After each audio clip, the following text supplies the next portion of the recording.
Phil Roche, Father Judge High School. He's a 1969 graduate of Judge, a 73 graduate of St. Joe's. He's been coaching crew at Judge for 54 years. He started, much like Lou, this is interesting, he started coaching at Judge while he was still in college. So he was rowing in college and started the program. He rowed at St. Joe's for 4 years. After that, he got involved in competitive rowing with the Vesper Boat Club. He rowed on 2 national championship shells. At Judge, and this is according to, Phil, his many accomplishments, probably the most notable, was they had a victory at the head of the Charles River in Boston. It's a really prestigious rowing event, a regatta. And the Judge crew set a record, and that record was held for years until actually a Harvard University crew broke the record in 1992. He's the proud coach of former oarsmen who've attended Brown, Yale, the Naval Academy, Syracuse, Northeastern, LaSalle, Temple, Penn, Drexel, and his beloved St. Joe's. His Judge rowers have also had spots on U.S. national teams that have traveled to Spain, to Canada, China, Austria, and Australia. I think another great thing is Phil was an English teacher at Father Judge High School for 45 years. And 2 years he taught history is just something else to do. I think that's a major accomplishment and a tremendous sacrifice. Phil and his wife, Marguerite, have been married for 53 years. Notice he didn't get married until the year after he started coaching, which is a pretty smart move. He gives his wife all the credit for allowing him to do what he does. His children, Philip, Colleen, and Patrick, and their spouses, and he has 6 grandchildren. And here's the key thing. Phil also has a CDL license. He can drive a truck. He also can drive a 60-foot boat trailer with shells included. And he also has the ability to drive the famous Father Judge Blue Bus. Phil Roche, Hall of Fame.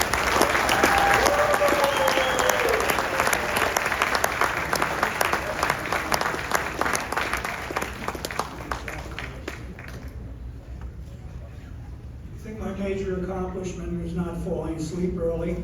My second was not falling off the stage when I got up, which would be a lot of excitement for the people up front. And I did, as was mentioned, I coached rowing for a long time, and I also taught for a long time at Father Judge High School. And principally, I taught English. I only taught history for 2 years, and that was just to help out when another teacher left for another position. But I enjoyed all of it, and I taught mainly literature. So I'm sort of rooted in that, and I have an awful lot of literature that I could throw out there and use. But I picked one because I thought it fit the situation, and then I could take it very quickly through the rationale behind it. But what I picked was from the poet Robert Frost, and the poem is "The Road Not Taken," and I only needed the last few lines of it. And the students that are here tonight, like Mr. McGettigan and Mr. McCusker, may have missed it the first time, so they could pay attention tonight. So the last stanza of the poem is, "Two roads diverged in a wood, and I took the one less traveled by, and that has made all the difference." So it's a very simple reference, but it's very deep, and everybody in this room of a certain age has already done this. So you've done just as I have. So this is the way the road worked for me in sports and then in more important parts of life. In the rowing department, in the spring of 1966, my friend Dave from grade school said, "How about going out for crew?" I would say yes to anything. If he said, "Let's go out and we'll, paint the playground across the street," I'm in. So I didn't know what crew was or where we had to go or what was involved. So he said, just meet me out front for the 88 bus. So we went out, took that down to Bridge Street and got on the L, took the L to City Hall, got off, took the A bus down to 26th in the Parkway, walked across to the Art Museum. This is two 14-year-olds. Try it today. Okay, walked the length of Boathouse Road to Penn AC, Boathouse, opened the front door, and that was it. That was it for me. It was 2 rows of wooden 8-oared shells with the sun gleaming off them. We walked 83 feet through the boat bay to a garage door, walked out, and there was the Schuylkill River in front of me. I turned to the left, there was City Hall, the tallest building in the city with William Penn on top. Okay, you turned across, there was the Schuylkill Expressway with about 6 cars on it. And you turned this way, and there was just Fairmount Park.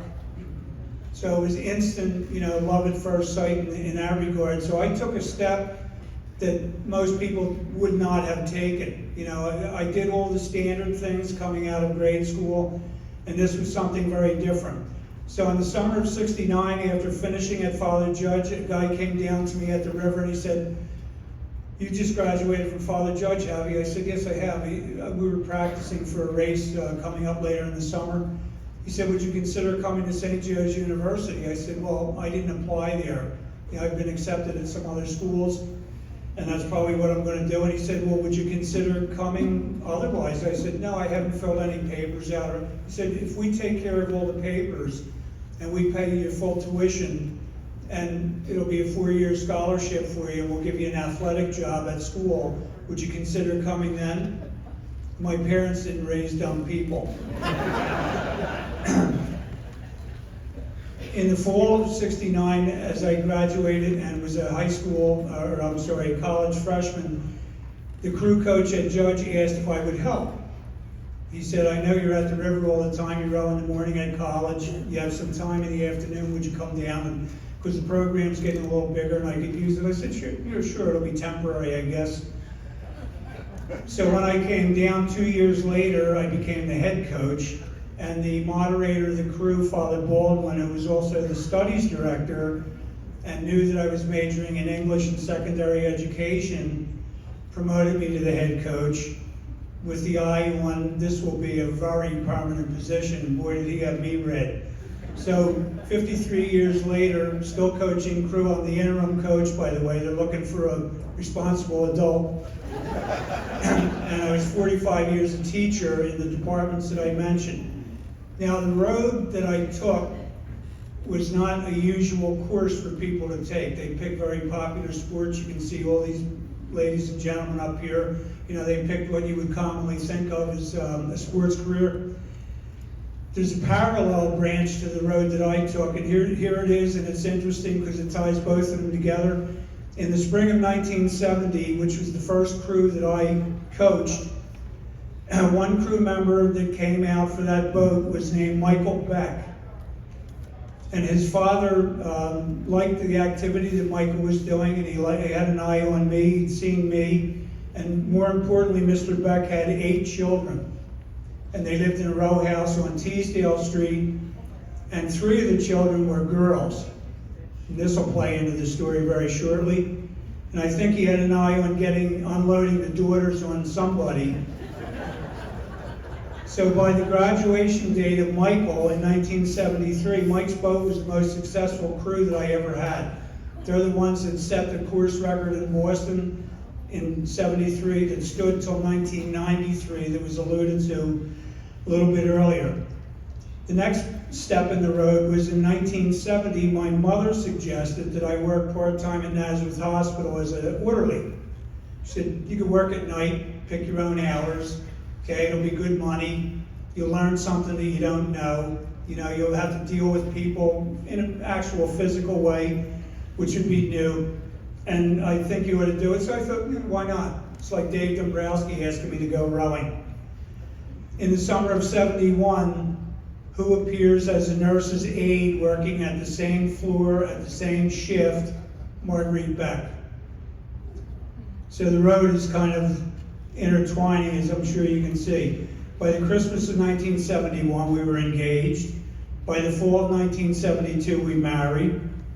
In the summer of 1973, number one son, Phila, was born, who is here tonight with his wife, Dana, daughter, Ella, and Ella's friend, Aaron, from Ursinus College. In the fall of '73, I began teaching at Father Judge. Thank you, Father Baldwin. In the spring of '76, Colleen is born, who is here with two of her children tonight. And in the fall of 1980, the last but not least, Patrick arrives, who is not here tonight because as a married man, he knows that when your daughter has a dance recital, you're not coming to a dinner, and you're going to the recital. In September of 2024, Marguerite and I were married 53 years. So the road seemed to work out pretty well up to that point. And the point of that part of the story was that none of this would have happened had I not taken the invitation of Dave in 1966 to try out for crew. My coaching career, which was, to me, was pretty remarkable now that I look back at it, but I'm not going to brag about it, and it's in the program, I'm sure. We've won every championship that we could win over the course of decades now. We won Catholic League, City Championship. I coached rowers who set the course record. In Boston, I coached rowers who won the National Scholastic Championships, as well as the United States Rowing National Championship. I coached rowers who rowed for the United States at the World Championships and won. I coached Olympic champions who also went and competed in the places mentioned by the host tonight. And my most significant coaching accomplishment was working with people like that are sitting at the table together back there tonight, who turned out not only as successful people, but as good people. And I think that's even more important than being successful. So I do believe, in closing, that the best moments that I have are not behind me, they're in front of me with Marguerite, because I'm still on that road. And my final word is, I'd like to, if I were wearing a hat, I would take it off to the Fox family and to Bill Fox as well, who was my contemporary judge, and we taught together for a very long time. And I'm sorry that he's not here in person, but I know that he is here with his boys and his daughters and his lovely wife, who accepted the award in his behalf tonight. So thank you very much for having me. I'm very glad that I didn't fall off the stage, as are you, I know, and that we're all still awake. It's a good night to be alive. Thanks.